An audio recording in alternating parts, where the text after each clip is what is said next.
Bonjour à tous, troisième volet de notre exploration à Chervillers. Aujourd'hui, c'est Nathalie Hummel qui nous ouvre les portes de son atelier. Il y a 15 ans, elle a repris les rênes de l'entreprise familiale. Nathalie est ferronnier d'art. Portrait de cette femme d'exception, de cette main de fer dans un gant de velours. J'ai grandi dans cet atelier. Mon père et mon grand-père m'ont emmené sur les chantiers et donc c'est ma vie depuis toujours, quoi. J'ai fait des études qui ne me convenaient pas. J'ai fait un bac de comptabilité. Et en première année de BTS, j'ai arrêté parce que je ne me voyais pas enfermée toute la journée dans un bureau toute ma vie.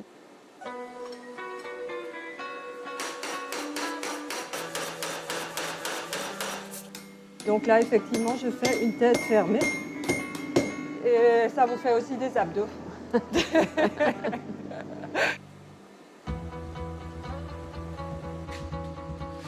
Les débuts étaient durs, c'est lourd, c'est sale, vous avez les mains sales toute la journée, on est tout le temps avec des habits sales. Mais malgré tout, j'ai tenu, ça fait 30 ans que je fais ce métier et c'est un métier que j'aime. J'ai travaillé donc avec mon grand-père une dizaine d'années et avec mon père, il y a le reste du temps, quoi. Ils m'ont appris en fait, oui, le travail bien fait.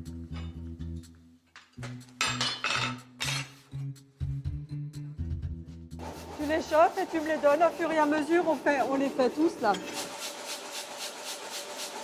Suite à la retraite du beau-père, et puis elle s'est retrouvée un petit peu toute seule, donc il fallait bien quelqu'un pour l'aider. Donc j'ai donné ma démission, et puis voilà, puis c'est parti comme ça.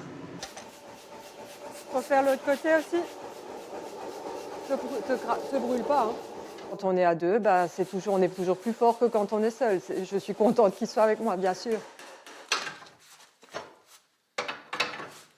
Avec les différents gabarits que nous avons, je fais un tracé en grandeur réelle. Le client vient voir si ça lui convient et ensuite donc on réalise, on forge et on réalise. Donc c'est comme un puzzle en fait qu'on assemble. Les gens sont surpris parce qu'en général quand je vais chez eux la première fois pour faire un devis, j'y vais en jupe et puis assez habillée proprement quoi. Et puis donc ils pensent que je suis commerciale. Et quand ils viennent ensuite à l'atelier, ils me voient sale et puis avec des habits troués, ils sont un peu étonnés. Ici, là. Quand je fais un portail ou une grille, je mets le cœur. Simplement, je donne le maximum pour que le client soit satisfait et je donne vraiment une partie de moi-même.